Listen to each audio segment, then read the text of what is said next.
नमस्कार.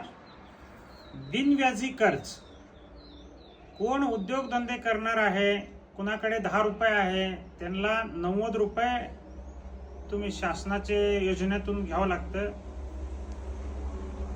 जनतेला स्वयंरोजगार कोण स्वयंरोजगार करून घेणार आहेत त्यांना व्याजमुक्त कर्ज आहे.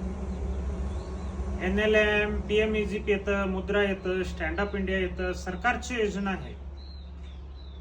हे तुम्ही कोण करत असतं त्याच्यात जास्त अजून पैसे तुम्हाला भेटणार. बँकेने नाकारलेले अर्ज, कुणाकडे सिव्हिलचं प्रॉब्लेम असतो त्याने पण इथं घेऊ शकतं. शेतकऱ्यांसाठी व्याजमुक्त कर्ज आहे.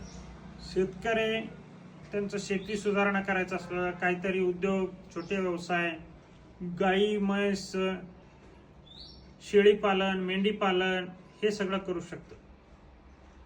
चहाचे दुकान, पान साफ करायचं आणि घर बांधासारखं कुठेही व्यवसाय असतो तिथं उद्योग, एम्प्लॉयमेंट क्रेश हो, एम्प्लॉयमेंट जनरेशन प्रोग्राम, हे एम्प्लॉयमेंट जास्त व्हावा, उद्योग वाढू दे.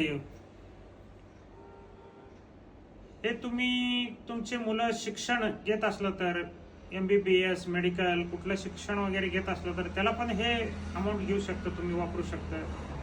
कार कर्ज आणि भूखंड खरेदीसाठी जमीन घ्यायचं असलं तर तिथं पण तुम्ही घेऊ शकतो.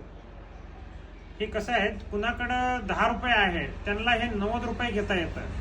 पण तुमची कॅपॅसिटी पहिलाच चेक करते बँक, आणि हे हमी कोण ट्रस्टवाले कोणी पैसे घेत नाहीये. 10% रक्कम तुमच्याकडेच असावा, तुम्हीच ते घेऊ शकता.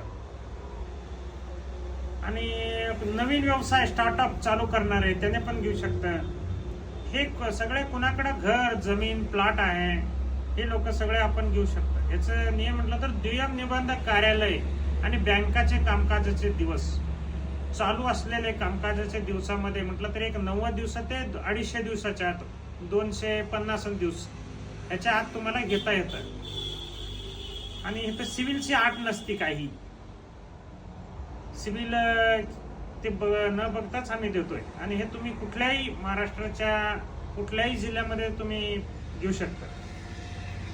ट्रस्टची सूचना म्हटलं तरी काय आहे, ट्रस्ट कुठलेही पैसे घेत नाही.